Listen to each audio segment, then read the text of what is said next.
All right, all right. Welcome back to yet again another training. This one is very important. This one is on sleep and cortisol and how better sleep resets your hormones. Welcome to today's training. It's one of my favorite topics because it is the most underrated, underestimated thing that we focus on. We focus on food, exercise, but sleep is the silent multiplier. When it is off, everything that you do is harder. So today I'm going to walk you through exactly how sleep and cortisol are connected, give you a toolkit of things that you can start doing today, some of which are very simple, and will make a massive difference.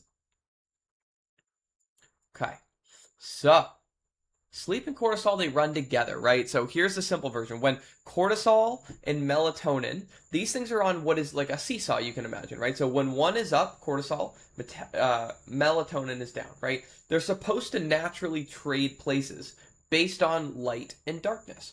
And your body has been doing this for thousands of years, tracking the sun. So when it gets dark, your body starts releasing melatonin and starts pulling cortisol back. And when it gets light outside, cortisol rises, melatonin fades. The problem is that our modern lives have bright overhead lights, phones, late night Netflix, are all sending your brain the wrong signal. So your brain thinks it's daytime at 10 p.m., cortisol stays elevated, melatonin never rises, you can't wind down.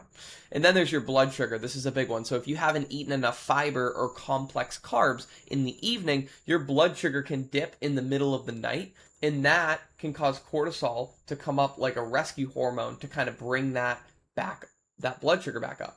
So that's why many people wake up at 2 to 3 a.m. and can't get back to sleep because you haven't had enough fiber or complex carbs. So when your blood sugar drops, cortisol tries to come up to raise it back up. But the good news is that every single one of these has a fix, and that's what we're going to walk through today. So we talked about artificial light at night tricks your brain into thinking that's daytime. Blue light from screens, late night caffeine, right? And talking about your room temperature as well can make a big difference. Oh, Charlie wants to join us. Charlie, say hello. We're talking about sleep and cortisol. You have anything you want to say? You have to sleep. Okay. All right. Anyways, step one, the morning light reset. So this is the number one thing I want you to start doing, and it costs you nothing. So within the first 30 to 60 minutes of waking up, get outside and get in front of a bright light for at least 20 minutes. Or do that, right? Like get outside and get sunlight. Doesn't matter if it's cloudy. You don't need direct sunlight. Cloudy days still work because the outdoor light is dramatically brighter than the indoor light, even if it's overcast. Do not mind Charlie. She's joining us for this video. So what does it do, right? So basically, when you get morning light, it blocks adenosine, which is a hormone that makes you feel sleepy for about 12 hours. It also tells your internal clock exactly what time the day starts, which means your brain can calculate when to start releasing melatonin later in the day based on when you got your morning sunlight. So get out in the morning, go stand outside for 5-10 minutes, even if it's in a window. Stand by an open window if you can't get outside, or you can get yourself a lamp. That's at least 10,000 lux. So think of it like resetting your body's clock every morning. So if you don't do this, your body's guessing what time it is, and it usually guesses wrong. And so if you absolutely can't get outside, say it's wintertime, right, and you're up before dawn, get a 10,000 lux therapy lamp. Place it like 2 feet from your face when you're having breakfast or doing your morning routine. It's not as good as real sunlight, but it's genuinely effective. And the one thing that I tell my clients is to pair this with something that you're already doing. So drink your morning tea or coffee outside, right? Or just open a window and stand near it for a few minutes. Make it a habit, not a chore. So tie it with something that you do in the morning. Like when I do this, I'm going to stand outside or I'm going to stand in the window. And that will make a huge difference. Now, the opposite. Your body's also designed to mirror what sun does. So when the sun sets, it gradually gets darker and warmer in color as the sun is setting outside, right? So from white daylight to like orange and red tones. That shift is signaling your body to start releasing melatonin and pulling the cortisol back. The problem in that our homes is the light stays very bright until we go to bed, right? And so your body never gets that signal. So here's what I want you to do is think of mimicking a sunset in your home.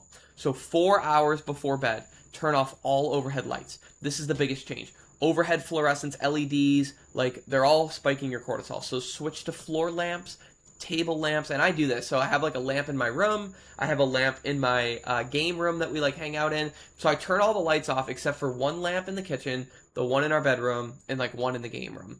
And so that starts to signal to my body. So that's like 4 hours before bed. Now, 2 hours before bed, make sure that the lamps that you have are warm. So the ones by your beds, like yellows and orange colors. The cool whites are still too stimulating. You want an amber, like yellow light.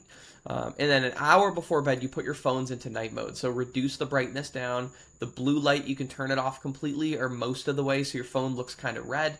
As one of the most powerful melatonin well, blue light is one of the most powerful melatonin suppressors. So blue light is really bad, right? So we want to create more of ambers and reds.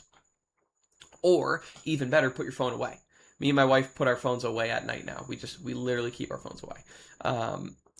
And the beautiful thing about this is like when you do it consistently, your body starts to predict the pattern. So after a couple weeks of doing this routine, you will start to naturally feel sleepy at the right time. Your body learns to expect that, what's going on. And so a bonus tip is to create a simple 5-step routine. So think of like having a routine. So closing your blinds, checking the doors, setting your alarm, maybe posting a win into the women's group chat, or like whatever you want to do, journaling, reading, Bible study. So when your brain starts to associate that sequence with sleep, it starts to wind down automatically. So giving yourself a routine, for me, it's like locking the doors, closing the blinds, checking all the locks, like getting into bed, brushing my teeth, and then we usually read like a quick Bible study or do a prayer, and that's kind of like our wind down. So having like mimicking a sunset in your home, having like a bedtime routine is another thing we can do. Step 3, caffeine, right? I'm not here to take away your caffeine. That's not the point. The point is most of us are drinking coffee at times that are destroying your sleep, and we don't even make that connection, because the coffee might have been 8 hours ago. Caffeine blocks adenosine. Adenosine is the sleepiness chemical, the hormone chemical that builds up in your brain all day. The more you have, the more tired you feel. And caffeine basically jams the lock so it can't do its job. The problem is that caffeine has a half-life of about 6 hours. So if you have coffee at 2 p.m., half of that caffeine is still active at 8 p.m. Let that sit for a second. Okay. Now, half of that is still there at 2 a.m., right? So half of that caffeine is there at 8 p.m., and half of that is still present until 2 a.m. When you finally go to sleep, your sleep quality is dramatically lower than it should be, even if you feel like you fell asleep fine. So here are the rules. Keep it under 100 milligrams per serving. Have it within the first 4 hours of waking up, and have it at the same time every day so your body can actually predict and adapt what's happening. Okay. All right, we're getting onto it, right? The consistency piece is actually the most important part of this, right? So when your body knows caffeine's coming at the same time daily, it starts down-regulating cortisol in anticipation for that, and it's the randomness that throws it off. So whatever you do, just have coffee at the same time, hopefully early in the morning. You have your caffeine, wait 30 minutes, 40 minutes when you wake up, have caffeine, and then don't do it again. But you can have it every day. Your cortisol will start to know when that's happening. It will slowly start to deregulate itself. And since the half-life is 12 hours, you'll be okay for bedtime. Okay. Now, step 4, foods that actually improve your sleep. This is one of my favorite parts of the training because people are usually surprised at how much food can make a difference. So tart cherry juice is one of my personal favorites. I drink this myself. I have just a little cup of it, like a little thing of it. Doesn't have to be a whole cup. About 30 minutes before bed. Tart cherry juice contains 2 forms of melatonin plus a specific sugar that helps melatonin cross your blood-brain barrier. The research on this is very solid, and it really is one of the easiest things on the list that you can start doing. Make sure it's tart cherry, not just cherry. It has to be the tart cherry juice. You can get it on Amazon. Kiwi fruit. You can have 2 kiwis before bed. They're very rich in serotonin, which your body converts to melatonin. So you can eat the skin, just rinse it well. If you don't like the fuzzy texture, golden kiwis are smoother and just as effective, but you can totally eat that, just rinse it off. Pistachios are incredible. They also contain more melatonin than any any supplement that you can buy. And they contain B vitamins that support your sleep. So the great thing is that it's also a whole food. So your body doesn't develop the same dependency that it does from something like a melatonin because this is natural. So pistachios are awesome. Apple cider vinegar, 2 tablespoons in bed, before bed, in water. Or you can chase it with you can do the apple cider vinegar, chase it with water, or chase it with regular apple cider, or mix it with water if it's too strong. This helps to stabilize your blood sugar overnight, which prevents the cortisol spike at 2 a.m. And then kimchi, a few tablespoons with your meals will literally change your life. Your gut microbiome is directly connected to serotonin and cortisol regulation, right? So fermented foods like kimchi feed the good gut bacteria. Just make sure you're drinking enough water because kimchi is usually pretty salty. And probiotics can be a lot if you're new to them. But if you start regularly having kimchi with your meals, like a tablespoon or two, I mean, your life will change. Your gut health will improve, your brain, your sleep, your stress, your cortisol, everything. So great, great, great, great food. And step number 5, right, is blood sugar and sleep. I want to talk about this again. I know this is a longer video. This one's huge for so many of my clients, especially if you're in perimenopause. So if you're waking up between 2 and 4 in the morning and you can't get back to sleep, blood sugar is likely the culprit. Here's how it works. When you go to sleep, your body starts processing and repairing. Your blood sugar naturally starts to dip. If it dips too low, your body treats it as an emergency and releases cortisol because cortisol raises blood sugar. The cortisol surge is what then wakes you up. So you might feel wired and anxious and lie there for a little bit with racing thoughts, right? That's cortisol, not insomnia. The fix is to eat fiber and complex carbohydrates with your dinner or as an evening snack. Not sugar, but fiber. Sugar will give you a spike and a crash. Fiber gives you a slow, sustained blood sugar level that carries you through the night. My favorite thing is twice cooked potatoes. So I love this one. When you cook a potato, let it cool, and then you can reheat it, and the starch structure changes into what's called resistant starch, and it digests much more slowly, feeding the gut bacteria and giving you that steady blood sugar all night. So it works great. Steel cut oats as a late night snack is also great. Quinoa with dinner, sweet potatoes, lentils, all of them are great. And they digest slowly, which keeps your blood sugar stable as it slowly releases. And so if you're waking up in the middle of the night, this is the first thing that I would recommend. All right. Now, step 6 is your sleep environment. So your environment is either working for you or against you, and I want to make sure it's working for you. So temperature. This one is nuanced, and I want to address it because it's different depending on where you are hormonally. So for most people, the optimum sleep temperature is 65 to 68 degrees. Your body needs to drop its core temperature to enter deep sleep. You have to drop your body temperature by a few degrees to go to sleep at night. So it's always healthy to cool the room down before bed. Big heavy blanket, and that's why if you're ever warm at night and you can't sleep, like that's why. Big heavy blanket is okay in a cool room, right? It's that contrast that's what feels good for you. So for women in menopause who are expecting hot flashes, this is different. You wake up sweating and then you step into a cold room. That cold room then shocks you because you're sweating, right? It's like homemade AC. That spikes your cortisol and it takes a while to come back down. So that's why so many women in menopause have terrible sleep because they start sweating, they get up, they cool down really quick, spikes your cortisol.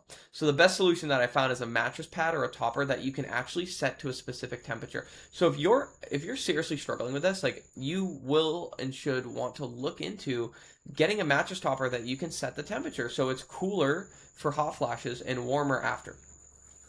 You control your sleep surface temperature separately from the room temperature, which is a game changer. So you can keep the room warm, keep the bed cool. So if you get up at night, it's like you're walking from a cool room outside, not like you're walking from AC or from a super hot room into AC, because that will make you really cold. The best solution that I found is that mattress pad. So, and it's also a big thing is darkness. So your room should be a cave. Any small amounts of light can affect your melatonin. And your skin actually has light receptors. It's not just your eyes. Blackout curtains and a sleep mask if needed, like covering, just keeping your room dark, right? It's simple enough. And for anyone who has racing thoughts, a weighted blanket is like a super good investment. Just make sure you get one that's like 10% of your body weight. You don't want something too heavy. So if you're 150 pounds, that's like a 15-pound weighted blanket. Mimics the feeling of being hugged, which releases serotonin. Super cool, right? The burrito method is something else, right? You can like wrap yourself up in a burrito. And if you're interested in that, you can look it up online. It'll talk you how to do it. Same principle there as the weighted blanket. And finally, just a consistent nighttime routine. So your brain is a pattern machine. When you do the same thing 5 times in a row, or 5 nights in a row as well, like your brain starts to release melatonin before you get to bed. right? We need to condition our bodies to know when it is time to wind down. So going to bed early, going to bed late. I know, like, I'll throw my wife under the bus. She, on her days off, she stays up late and she sleeps in. We go to bed at relatively the same time, but like, we don't want to do that, right? Like, we want to go to bed and get up at the same time every day, regardless of what your schedule looks like, because your body starts to get in that rhythm. Okay, so here's your complete toolkit, everything that we covered today. I'm going to send you a PDF of this so you'll have a copy. You don't need to do all these at once, right? I just wanted to walk through all the different things that you can do. And so the research is clear. Sleep is when your body does the majority of hormonal repair, cortisol regulation, and metabolic reset. So if you're doing everything right with food and exercise and your sleep is poor, you're working against yourself. These are not supplements or medications. These are lifestyle signals that your body's been waiting for. And take a look at the list. In a moment, I'm going to ask you to pick one thing, not just all of them, just one, right? The thing that jumps out at you, the one that feels doable, the one that you want to try this week. And I want you to message me what you picked. So look at this list right now and pick one thing you want to try. And I want you to message me and tell me what that is. And then we can add it on your calendar, or we can make sure we're tracking it. So you don't need to do all this, but look at the list. Like, what stands out to you? What does your heart feel like your gut is telling you, like, that would be just the best thing to try? Message me that and let's try it out. Okay. So that's the training. You have everything you need to start sleeping better. I know this is a very long training. It's very important. But information alone doesn't change anything. What changes things is actually doing something tonight. So here's what I want you to do right now. Before you close the video, pick one thing from the list. Maybe it's the tart cherry juice. I love that one. Maybe it's a morning walk. Maybe it's turning off the overhead lights at 8 p.m. Like, whatever it is. Message me. Tell me, like, I watched the training. This is what I want to try first. And then we're going to put it on your calendar, because something that is scheduled gets done, and something that you're just thinking about and saying is a nice idea never happens. Let's be honest, right? So you deserve to sleep well. Your hormones, your energy, your fat loss, your mood, everything is affected by sleep. Let's make it happen. Message me directly what you want to try, and we will go from there. All right. Have a good day. Appreciate you watching the video.